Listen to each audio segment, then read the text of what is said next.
The dealer said it loud enough for everyone in the parts department to hear. Said it like he wanted witnesses. Said it like he wanted me to know my place and never forget it. Said it with that particular tone of voice that carries contempt disguised as advice. The tone successful people use when telling unsuccessful people what's wrong with their lives. He said, "Miguel, you need to accept reality. You're too poor to farm. You can't afford real equipment. You can't afford proper parts. You keep trying to patch together junk that should have been scrapped 20 years ago. That's not farming. You should sell that property to someone who can actually use it productively, someone who can afford to farm it correctly, someone who understands what modern agriculture requires." The silence in the parts department was absolute. The kind of silence that happens when someone says something cruel but true, or at least something everyone assumes is true.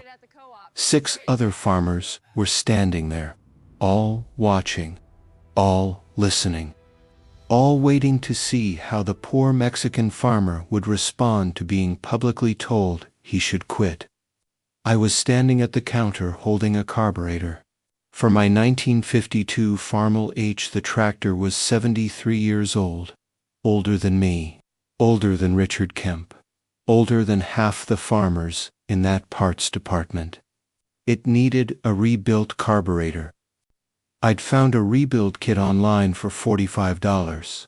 Same function, different price. I was asking the parts guy if they could order the kit. Simple question, simple request. Nothing controversial. But Richard Kemp, owner of the biggest John Deere dealership in 3 counties, had overheard, had decided this was the moment, the teaching moment. The moment to tell me what everyone was thinking but hadn't said directly. That I didn't belong, that I couldn't compete, that I should quit pretending and sell to someone real. Richard was 63 years old, 3rd-generation dealer. His grandfather had started the dealership in 1947. His father had expanded it to 3 locations. Richard had grown it to 4. 37 employees. Millions in annual sales. The biggest, most successful agricultural business in the region. A man who knew farming, who understood the business. Who was qualified to tell people what they were doing wrong? And what I was doing wrong, in Richard's expert opinion, was trying to farm without money. Trying to compete with equipment that should be in museums. Trying to survive in an industry that required capital and credit and constant equipment upgrades. Trying to do the impossible. Being too poor to farm. The 6 farmers watching this exchange knew me. Knew I'd been farming 200 acres since 2005. 20 years of showing up at the Coop and the parts store and the grain elevator with my old equipment and older truck. The Mexican guy who lived in a trailer and drove vehicles that should have been scrapped. The farmer who bought used everything and rebuilt it himself. The farmer who everyone assumed was one bad crop away from foreclosure. I looked at Richard Kemp, at his confident expression of a man who'd never been wrong about anything in his privileged life, at the posture of someone who owned the room and knew it and enjoyed it. I said, "I'll take the rebuild kit. Have it shipped to my farm. Thank you."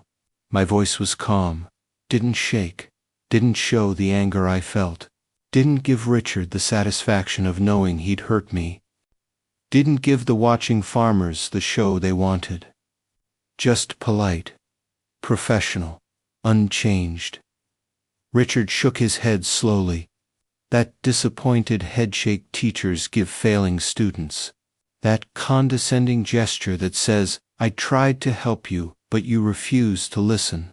He said, "You're wasting everyone's time, including your own. That tractor is 70 years old. That truck you drove here is almost 40 years old. You live in a trailer on land that could support a real operation. You're not farming, McGill, you're pretending to farm. There's a difference. Real farmers invest in their operations. Real farmers finance growth. Real farmers understand that you have to spend money to make money. You're doing none of those things. You're just existing. Barely. Sell the land. Get out of farming. Do something you can actually afford. Something more suitable to your circumstances. Something more suitable to your circumstances. That phrase hung in the air. Everyone heard it. Everyone understood what he meant. Something less ambitious than owning land. Something that didn't threaten the comfortable hierarchy, where people like Richard Kemp stayed on top, and people like me stayed on bottom. The parts guy, a kid named Tommy, who was maybe 22, looked uncomfortable. He'd seen this before. Had seen Richard humiliate customers who didn't spend enough money. Who didn't buy what Richard wanted to sell. Who had the audacity to ask for cheaper alternatives. Tommy had seen it, but never this harsh. Never this public. Never this clearly designed to break someone. I paid for the rebuild kit. $47, including shipping. Didn't argue. Didn't defend myself.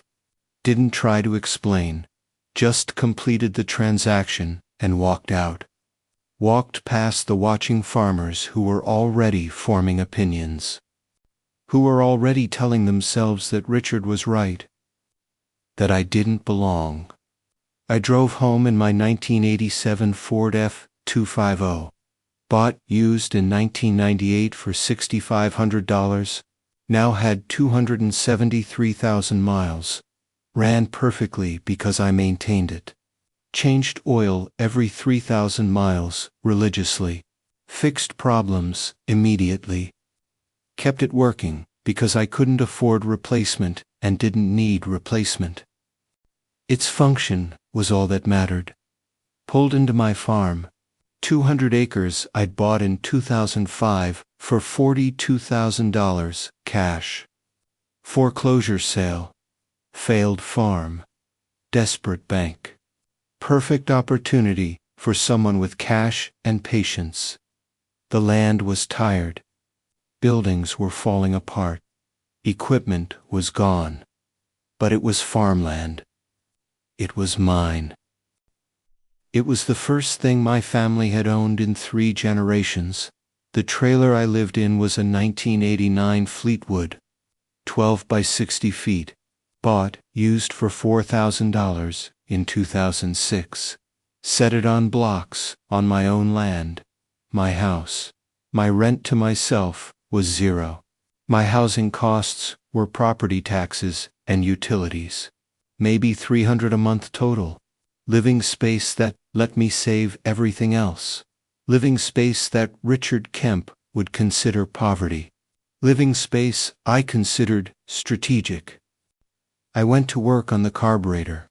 Spent 3 hours carefully disassembling, cleaning, rebuilding with the $45 kit. Work that Richard thought I should pay $350 for someone else to do with a new part. Work I could do myself. Work that saved money. Work that kept my tractor running for a fraction of what Richard's customers paid. While I worked, I thought about Richard's words. Too poor to farm. Everyone thinking the same thing. Everyone agreeing. Everyone certain that I was failing. Everyone wrong. Would change how people treated me. Would introduce problems I didn't need. So I let them think I was poor. Let them think I was failing. Let them think I was too stupid or too stubborn to quit. Let Richard Kemp feel superior. Let the watching farmers feel lucky they weren't me. Let everyone maintain their comfortable assumptions while I built something they couldn't see. What they couldn't see was the bank account. The savings account that had started at $0 in 2005 and now, in 2010, held $118,000. 5 years of farming profits saved aggressively. 5 years of living on $800 a month while making $30,000 to $40,000 a year farming. Wealth that didn't show up in new equipment or nice trucks or big houses. Wealth that existed only in bank statements and patience. Wealth that was building towards something. Wealth that Richard Kemp and everyone else couldn't comprehend because they'd never tried to build it. Had never prioritized accumulation over appearance. Had never understood that looking poor while building capital was smarter than looking rich while building debt. My father had taught me this, had sent me to America with his promise that hard work could buy land, that discipline could build wealth, that patience would compound, that in America the game was different than Mexico, the rules were fair, the opportunity was real. I'd worked farm labor for 8 years before buying my land. 8 years of 14-hour days, 7-day weeks during season. Living in labor, housing that was barely habitable. Eating beans and rice and tortillas. Spending nothing on entertainment or comfort or anything that wasn't absolute necessity. Saving every dollar I could. Building capital one paycheck at a time. Most of the other laborers spent their money as fast as they made it, sent it home to family in Mexico.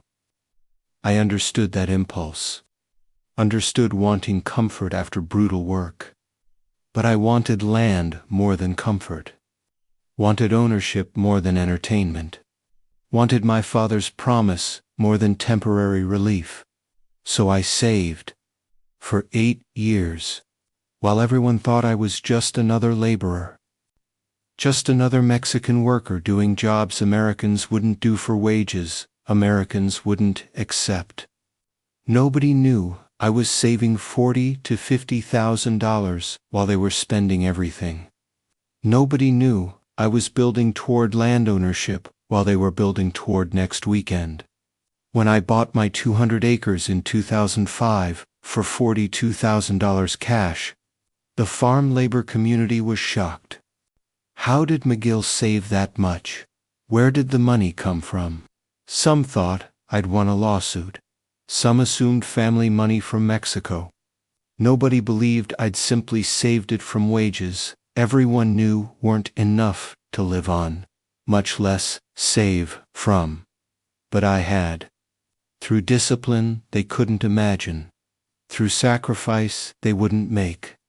Through patience they didn't have. I'd taken 8 years of low wages and turned it into land ownership. Had proven my father's promise. Had demonstrated that in America hard work could buy property even for someone who started with nothing. The farming community wasn't much different.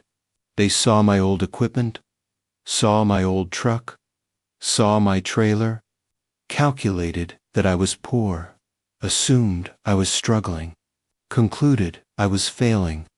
All wrong, all based on appearance. All missing that I was playing a different game with different rules toward a different goal. Equipment from the 1950s, truck from the 1980s, trailer home, rebuild kits instead of new parts. All the visible markers of poverty. He concluded what everyone concluded, that I was broke, that I was barely surviving, that I should quit. What he didn't know, what nobody knew, was that while he was saying those words, I had $118,000 saved. More liquid capital than most of the farmers in that parts department. More real ownership despite appearing to have less. That's the invisible advantage of being underestimated, of being dismissed, of having everyone think you're failing while you're actually succeeding quietly. Nobody watches you carefully. Nobody asks questions. Nobody investigates. They just assume and move on. 2 months after Richard's public humiliation, the farm next to mine foreclosed. 320 acres. Beautiful land. Better than mine. Failed because the owner had done everything Richard Kemp recommended. Had bought new equipment. Had financed expansion. Had leveraged growth. Had believed the agricultural boom would continue forever. It didn't. Commodity prices crashed. Studied the land. Calculated what it was worth. What I could pay. What I could afford. I had $118,000 saved. Could bid up to $115,000 without breaking my financial discipline. Beyond that would compromise my emergency fund. Would violate my own rules about maintaining capital cushion. Auction day was cold. November in Kansas. Maybe 35 degrees. Wind making it feel colder. 47 people showed up. Buyers. Curious neighbors. Real estate agents. Other farmers. And Richard Kemp. Present to see what his customers would pay. Present to watch values. Present to understand the market. I stood in the back, in my work coat that was 10 years old, in boots that were worn but functional, looking like every other day, looking like someone who had no business being at an auction where land would sell for hundreds of thousands of dollars. Looking like the poor farmer Richard had humiliated 2 months earlier. Looking like someone who couldn't afford to bid. Nobody paid attention to me. Nobody considered me a threat. Nobody expected me to participate beyond watching. The auctioneer started at $400 per acre. 320 acres. $128,000. No bids. Dropped to $350 per acre. $112,000. Still no bids. Market was cold. Credit was tight. Farmers were scared. Nobody wanted to expand. Nobody wanted risk. Nobody wanted to catch a falling knife in a dropping market. At $320 per acre, someone bid $102,400. Another farmer I didn't know. His bid stood for 30 seconds. Then I bid $350 per acre. $112,000. Comfortable within my range. Well within my capital. Heads turned. Who bid? Who had money in this market? Recognition dawned on faces that knew me. Miguel Herrera bid. The poor Mexican farmer bid. How? Where did he get money? This didn't make sense. The other bidder came back at $340 per acre. $108,800. I went to $360.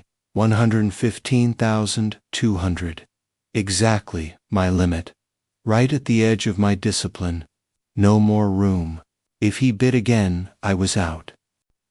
Going twice. Sold to bidder number 42 for $360 per acre. Total $115,200. I'd won. I'd bought 320 acres. In cash. In a declining market when nobody else would. While everyone thought I was too poor to farm. Direct. Confrontational, said McGill. How did you afford that? Where did that money come from? Did you borrow from family? Take out a secret mortgage on your place? What's the real source here? I said, saved it. From farming? No debt. Just savings from keeping costs low and living carefully. He looked at me like I'd claimed to speak Martian. Said, that's not possible. Must be doing something else. Must be hiding something. I said, the math works when you live on $800 a month and save everything else. When you don't buy new equipment, when you don't finance expansion, when you don't try to look successful, the math works fine. You just never tried it. He shook his head. Said, that's not farming. That's poverty. You're living like you're homeless to buy land. That's not success.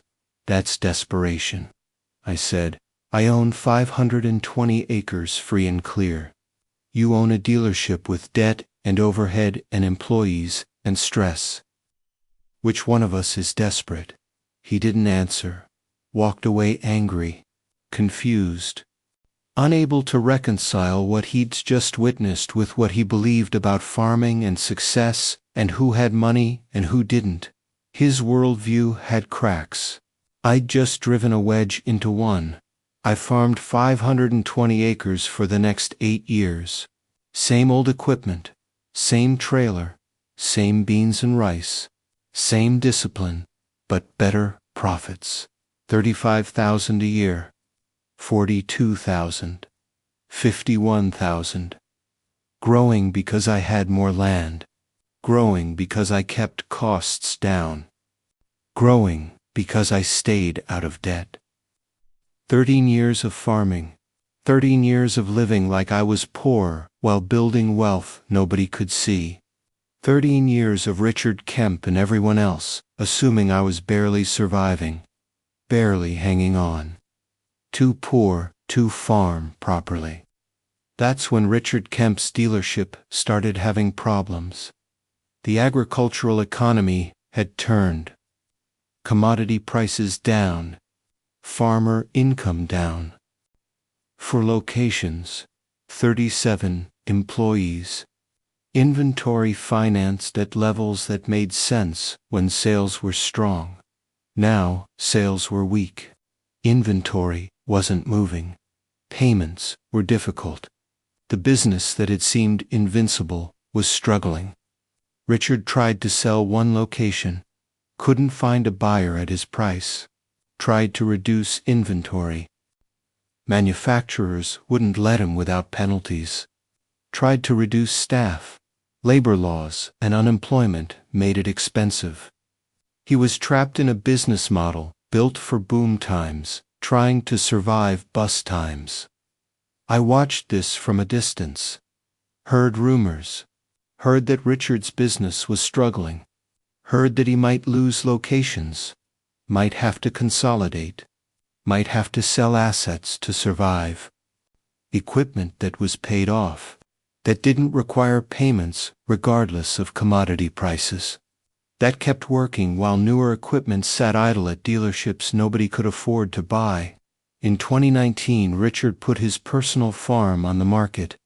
400 acres adjacent to his main dealership location. Prime land. Irrigated. Perfect. The land he'd farmed as a hobby. The land that supplemented his dealership income. The land he loved. He was selling because he needed cash. Needed to shore up the dealership. Needed to survive the downturn. The asking price was $2 million. $5,000 per acre. Fair for irrigated land in good location. Maybe even slightly under market. But Richard needed cash. Needed it quickly. Wasn't in a position to wait for the perfect buyer. I called the listing agent. Asked about the property. Asked about terms. Asked if seller would consider cash, offer below asking price. Would consider reasonable offers. Needed to close quickly. I offered $1,800,000. Cash. 30-day close. No financing contingency. No inspection contingency beyond environmental. Clean, simple offer backed by proof of funds. Everything Richard needed. Fast cash from a position of strength. The agent called back 4 hours later. Said Richard had accepted. Said he was surprised. Said he didn't know I had that kind of capital. Said he'd never have guessed. Said most people wouldn't have guessed. I said, most people make assumptions based on appearance. Assumptions are often wrong. We closed in 28 days. I brought a cashier's check for $1,800,000 to the title company. Signed papers. Received deed. Walked out owning 920 acres total. Bought Richard Kemp's personal farm with cash I'd saved from farming with equipment he'd mocked for 18 years. Richard wasn't at the closing. Couldn't face it. Sent his attorney with power of attorney to sign for him. But word got around. Small farming communities always have gossip. Word spread fast. The poor Mexican farmer who Richard had said was too poor to farm had just bought Richard's personal farm for cash. The farmer who couldn't afford new equipment had written a check for $1.8 million. The vindication was complete. But I didn't celebrate publicly, didn't gloat, didn't make Richard's humiliation worse. Just took ownership of the land and kept farming. Added 400 acres to my operation and kept doing exactly what I'd been doing. Using old equipment. Living in the trailer. Eating beans and rice. Building wealth that nobody could see. Richard's dealership survived. Barely. He consolidated to 2 locations. Laid off half his staff. Reduced inventory. Struggled through several more difficult years before the agricultural economy improved. He's still in business. Still selling green iron. Still successful by conventional measures. But diminished. Smaller. More careful. Humbled by economic realities he'd thought his size protected him from. I see him occasionally. At the feed mill. At the coop. At agricultural meetings. He doesn't talk to me. Can't look me in the eye. The humiliation of having to sell his farm to the man he'd called too poor to farm is too much. The knowledge that I paid cash while he needed the money is too stark. The realization that his assumptions about who had wealth were completely wrong is too uncomfortable. Other farmers treat me differently now. The purchase proved something. Proved I wasn't what they'd assumed. Wasn't the poor, struggling farmer barely hanging on. Was someone who'd built substantial wealth through discipline they hadn't noticed. Was someone whose old equipment, an old truck and trailer home, were choices, not necessities. Was someone who'd played a different game and won while they'd played the conventional game and struggled. Some asked me how I did it.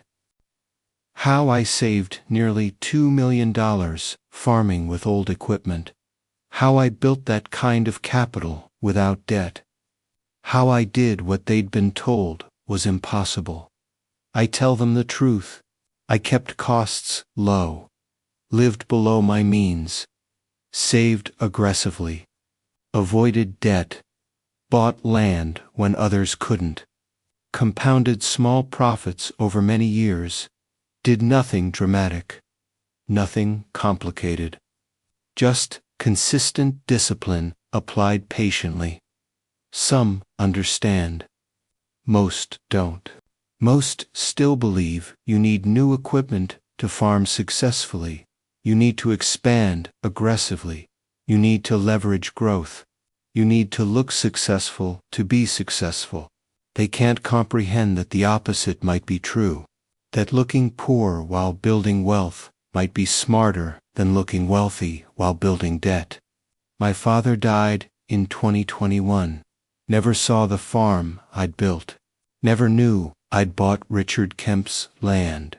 Never knew his promise had proven true beyond what either of us had imagined. That in America hard work could buy not just land but vindication. Not just property but proof. Not just ownership but victory. But he knew I'd succeeded. Knew I'd bought land. Knew I'd farmed successfully. Knew his son had done what he'd sent him to do. That was enough. That was everything. His promise delivered. His faith vindicated. His sacrifice worthwhile. I'm 54 now. I own 920 acres free and clear. Still drive old trucks. still maintain old equipment, still eat beans and rice most days, think I should build a nice house, buy new equipment, enjoy the wealth I've built. They don't understand, can't understand until they've lived it. That visible wealth attracts problems. That comfort costs money that could buy more land. And success is measured in owned acres, not comfortable living. I'm teaching them what my father taught me, that hard work in America can buy land, that discipline builds wealth, that frugality is strength, not weakness, that patience compounds, that debt is the enemy, that appearances deceive, that the game is won slowly by those who understand the difference between looking wealthy and being wealthy. Richard Kemp called me too poor to farm. 18 years later, I bought his personal farm with cash. That's not revenge. That's not vindication. That's just mathematics. The mathematics of compound discipline. The mathematics of living below your means for decades while everyone thinks you're poor. The mathematics of saving while others spend. The mathematics of building while others borrow. A difference Richard learned the hard way. A difference that cost him his farm. A difference that proved my father right. In America, hard work can buy land. But hard work plus discipline plus patience can buy the dealer's land, can buy vindication, can buy proof that appearances deceive, can buy the satisfaction of proving everyone wrong through results they can't argue with. I didn't gloat when I bought Richard's farm, didn't celebrate publicly, didn't make him feel worse than he already felt, just took ownership and kept farming, kept building, kept proving, kept demonstrating that the Mexican farmer everyone thought was too poor to farm was actually playing a different game entirely. A better game. A smarter game. A game measured in owned acres and saved capital instead of appearances and debt. The dealer called me too poor to farm. Years later, I bought his land in cash. That's the whole story. That's the vindication. That's the proof that assumptions based on appearance are often completely wrong. That's the validation of my father's promise. That's the American dream working exactly how it should. Hard work plus discipline equals land, equals wealth, equals success measured correctly. The kind I learned, the kind I'm teaching my children, the kind that builds empires one frugal year at a time while everyone thinks you're too poor to compete. The dealer was wrong about everything. I proved it the only way that matters. With results he couldn't argue with ownership he couldn't deny, with capital he didn't have, with discipline he couldn't comprehend. Too poor to farm. Years later, bought the dealer's land in cash. That's vindication. That's justice. That's mathematics. That's proof. That's success. That's farming done right.